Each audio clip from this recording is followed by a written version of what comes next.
नमस्कार जूनियर्स, मेरा नाम है आदित्य शर्मा और आप देख रहे हैं कॉमर्स भैया।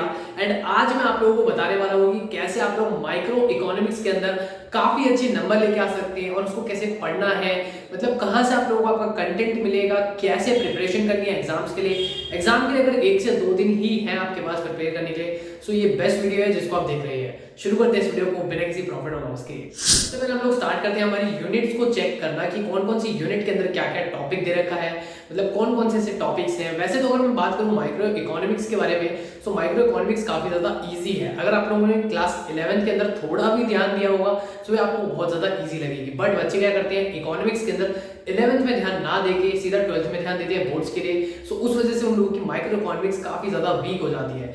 सो अगर आप लोगों की इकोनॉमिक्स स्पेशली माइक्रो इकोनॉमिक्स काफी ज्यादा कमजोर है, सो आप लोग इस वीडियो को देखिए और समझिए कि आप लोगों को कहां कहां से अपना कंटेंट निकालना है और कैसे आप लोगों को प्रिपेयर करना है, जो कि बहुत इजी तरीके से हो जाएगा। यूनिट 1 के अंदर आप लोगों का है माइक्रो और मैक्रो के बीच का डिफरेंस, एंड इसके अलावा माइक्रो इकोनॉमिक्स के बारे में भी दे रखा है, उसकी थ्योरी दे रखी है, उसके बारे में है।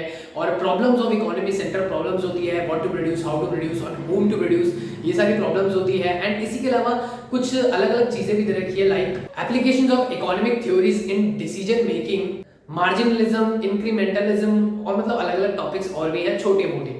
सो इन सब टॉपिक्स के लिए आप लोग वैसे तो कोई भी क्लास 11th का यूट्यूब चैनल जहां पे आप लोगों को माइक्रो इकोनॉमिक्स का कंटेंट मिल रहा है वहां से आप पढ़ सकते हैं। लेकिन अगर आप लोगों को ये जो नए नए थोड़े मतलब जो टर्म्स है ना, मार्जिनलिज्म हो गया, इंक्रीमेंटलिज्म हो गया, तो ये टर्म्स आपको वहां पे नहीं मिलेंगे क्योंकि ये क्लास 11 के अंदर नहीं थे। सो ये टर्म्स के लिए आप लोगों को पढ़ना कहां से है, इनके लिए आप लोग नोट्स ले सकते हैं माइक्रो इकोनॉमिक्स की, जो कि आप लोगों के बीकॉम या फिर बीबीए लेवल के हैं। सो आप वहां से बड़े आराम से इसको पढ़ सकते हैं। यूनिट 2 के अंदर आप लोगों का बेसिकली पूरा का पूरा डिमांड और सप्लाई के ऊपर है। डिमांड की थ्योरी आ गई, सप्लाई की थ्योरी आ गई, उनके बारे में आ गया। एंड इसके अलावा इलास्टिसिटी ऑफ डिमांड है आप लोगों का। एंड इसके अलावा डिमांड फोरकास्टिंग है, यूटिलिटी के बारे में है, कार्डिनल यूटिलिटी, ऑर्डिनल यूटिलिटी, जो कि आप लोग मेरे यूट्यूब चैनल के ऊपर भी शॉर्ट्स वाले सेक्शन में जाके देख सकते हैं कि कार्डिनल और ऑर्डिनल क्या होता है। मतलब इनके बारे में बहुत कुछ मैंने बता रखा है, आप वहां से चेकआउट कर सकते हैं। एंड इसी के अलावा कुछ कर्व्स के बारे में भी यूनिट 2 के अंदर दे रखा है। सो यूनिट 2 बेसिकली आप लोगों को डिमांड और सप्लाई के बारे में सिखा रही है, और इसके अलावा कार्डिनल या फिर हम कह सकते हैं कंज्यूमर इक्विलिब्रियम के बारे में आप लोगों को सिखा रही है। सो कंज्यूमर इक्विलिब्रियम वाला चैप्टर और डिमांड और सप्लाई वाला क्लास 11th का चैप्टर अगर आप लोग पढ़ लेते हैं, सो मैक्सिमम आप लोगों का तो वहीं से कवर हो जाएगा यूनिट 2 के लिए। अब यार यूनिट 3 के अंदर आप लोगों का आता है प्रोडक्शन फंक्शन वाला चैप्टर, जिसके अंदर आता है factors of production, law of variable proportion, production function की खुद की डेफिनेशन, आइसोक्वेंट्स कर्व्स आते हैं, एमआरएस मतलब मार्जिनल रेट ऑफ सब्स्टिट्यूशन क्या होता है वो आता है। एंड इसी के अलावा एक्सप्लिसिट इंप्लिसिट कॉस्ट होती है और अपॉर्चुनिटी कॉस्ट क्या होती है, ये सब चीजें आती है। सो इनमें से भी काफी सारी चीजें मैंने आप लोगों को बता रखी है, जो कि मैंने शॉर्ट्स वाले सेक्शन में आप लोगों को मिल जाएगी मेरे।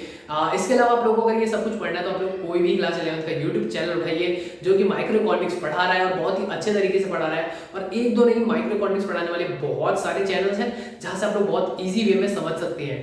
सो हाँ, आप लोगों ने क्लास 11th के अंदर जहां से भी अगर किसी यूट्यूब चैनल से पढ़ी थी तो वहां से पढ़ सकते हैं, नहीं तो अपने क्लास 11th के नोट्स उठा लीजिए, नहीं तो अपने बीकॉम और बीबीए लेवल के नोट्स उठाइए और बड़े इजीली आप लोगों को वहां से समझ में आ जाएगा।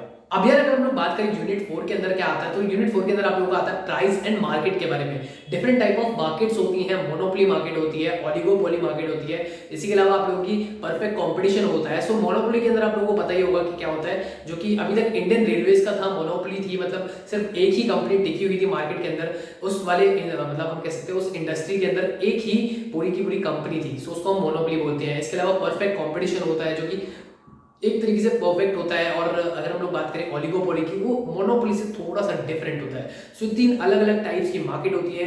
इनके लिए भी आप लोगों को बस करना कुछ नहीं है, आप लोगों को क्लास 11th का एक चैप्टर है जो कि मेन मार्केट फॉर्म्स है, उसकी आप लोग वीडियोस देख लीजिए, आप लोगों को जहां से भी मिल जाए, मतलब वीडियो के ऊपर जो भी आप लोगों को अच्छा समझ में आए वहां से आप लोग इस पूरी यूनिट को भी समझ सकते हैं। मतलब मैंने आप लोगों को ऑलमोस्ट सब कुछ बता दिया कि कौन से चैप्टर से ये वाले चैप्टर यूनिट्स बनी हुई है, कौन कौन सी यूनिट के अंदर कौन कौन से चैप्टर्स आ रहे हैं। अगर इसके अलावा आप लोगों को डाउट होता है, कोई दिक्कत आती है, तो डायरेक्टली मुझसे बात कर लेना, मैं आप लोगों को समझा दूंगा। अगर आप लोगों को डाउट्स ऐसे भी आ रहे हैं कि भैया ये चीज क्या होती है, वो चीज क्या होती है, तो फिर से पूछ लो, मैं वो भी समझा दूंगा, क्योंकि मुझे माइक्रो इकोनॉमिक्स काफी ज्यादा अच्छे से आती है, मैं पढ़ाता भी हूँ।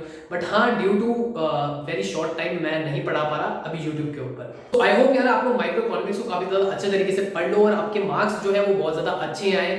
बाकी मैं आप लोगों के लिए ऐसे ही वीडियोस बना के लाता रहूंगा। जैसे आपको करना कुछ नहीं है, चैनल को सब्सक्राइब कर लो और बेल आइकन को दबा दो। एंड इसी के अलावा वीडियो को लाइक, कमेंट और शेयर करना अपने दोस्तों के साथ में। मैं मिलता हूं आपसे अगली वीडियो में, अभी के लिए इतना ही, धन्यवाद।